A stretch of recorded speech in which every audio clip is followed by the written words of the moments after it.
Allah hər adamın qarşısına elə günah çıxardacaq mütləq ki, ona dözmək çətindir. Yoxsa ki, hamı üçün eyni günahlar olsaydı, biri üçün o qədər bizim siyahı tutaram ki, günahlar var ki, bizim yadımıza düşmür onlar. Mənim yadıma düşmür, sənin yadına düşür, sənin qabağına onu çıxardacaq. Səni onunla imtihan olunacaq, eləyəcək. Mən onunla imtihan eləməyəcək, bu mal kiminsə malıdır, götür ya götürmə. Mənim üçün imtihan deyil. Mənim üçün ağlıma gəlmir ki, kiminsə malını götürün cibimə qoyun. Amma bir başqası üçün o imtihandır. İmtihanlığı nədədir? Səbr etməkdə. Mövzu itayətə və günahdan çəkinməyə səbr eləməkdədir.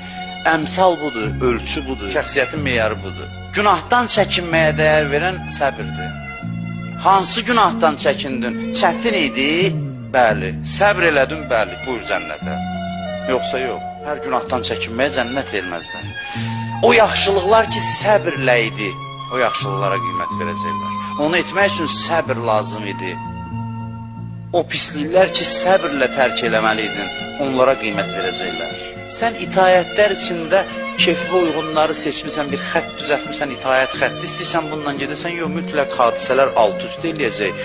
Allah alt-üst eləyəcək hadisələri. Bir hadisə çıxardacaq qabağa ki, səndən tələb olunan bir itayət növü var ki, istəmirsən geri o itayət eləyəsən, səbr eləyəsən, itayətin çətinliyinə. Bütün şey burada həll olur. Burada qiymət verilir. Buna uyğun sən cənnət alırsan, cənnət qazanırsan.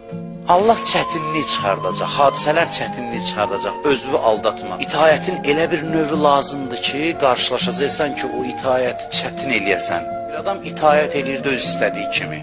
Xoşuna gəlir də, itayətin bəzi növləri var, bizim xoşuna. Bir gün deyəcəklər ki, bunu elə. Bu itayətin bu növünü ki, heç ürəyin istəmir onu eləmək. Sən səbr eləyib o itayəti edəcəksən, ya etməyəcəksən. Həll edici məqam budur. Hadisələri bir gün elə cərəyan elətdirdi ki, ən xoşlamadığın itayət çıxdı qabağa. Vay bundan çəkinirdim, gəldi çıxdı qabağa, deyə göstər özünü.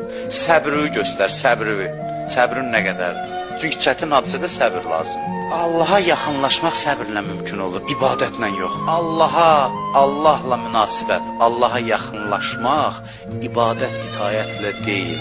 Hərçənd ki, bəzi yerlərdə deyir, ibadətlə Allaha yaxınlaşsan. Sözün başqa şeydədir. Allaha yaxınlaşdıran səbirdir. Hansı şeylərə səbr edirsən, o sən Allaha yaxınlaşdırır. İbadətin hər növü yox. Yaxınlaşdırır bir zərrə. Amma səbir sən Allaha yaxınlaşdırır. Elə bir quruq düzəltməyin çevrə, quruq özüm qəsdən deyirəm, belə cəmaat işlədir də, bir çevrə düzəltməyin ki, hamı bir-birinə xasiyyətcə uyğundur. Səfərə də çıxanda, mən otaqda filan kəslə sal. Niyə görə? Heç birində bir ziddiyyət yoxdur da. Bəzi adam var çətin deyib, məndən uzaq elə onu, bu ziyarətə gedib Kərbəlaya. Amma özünə uyğun quruq düzəldir çevrə, rahat. Adamlara dözmək, bir-birinizin ziddiyyətlərinizə dözmək. O adamları yığma başına ki, o sənə tərifləsin, sən də onu. Səbr elə, münasibətlərdə gərginlik yarana bilən anlarda. Günahı tərk etməyə səbr elə. Bəzi günahlar var ki, biz onsuz rahat tərk edirik. Onda deyil axı məsələ. Məsələn deyəm, mən oğurluq eləmirəm. Mənim üçün şəxsən oğurluq eləməmək böyük bir şey deyil. Ona dəvət eləmir, o asan məsələdir. Mənim üçün. Ona qiymət vermir. Hardakı itayətə və günahdan çəkinməyə səbr eləyirsən, o ilə ölçülür şəxsiyyətin. Hansı yerlərdə çətindir, o ilə ölçülür. Dözümsüzlük etmə, dözümsüzlük etməklə dərdin yüngülləşməyəcək. Dözümsüzlük dərdi yüngülləşdirmir, daha da ağırlaşdırır. Hamının dərdi var, fərqi yoxdur, dindar, qeyri-dindar. Dözümsüzlük dərdi ağırlaşdırır, daha da çətinləşdirir. Dözüm dərdi yüngülləşdirir. Praktiki bir göstərişdir.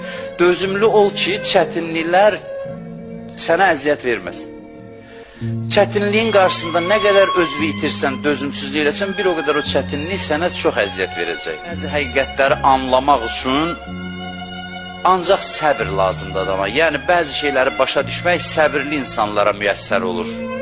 Deyir ki, qiyamət günü mən mükafatı ona görə verəcəm ki, onlar səbir elədilər.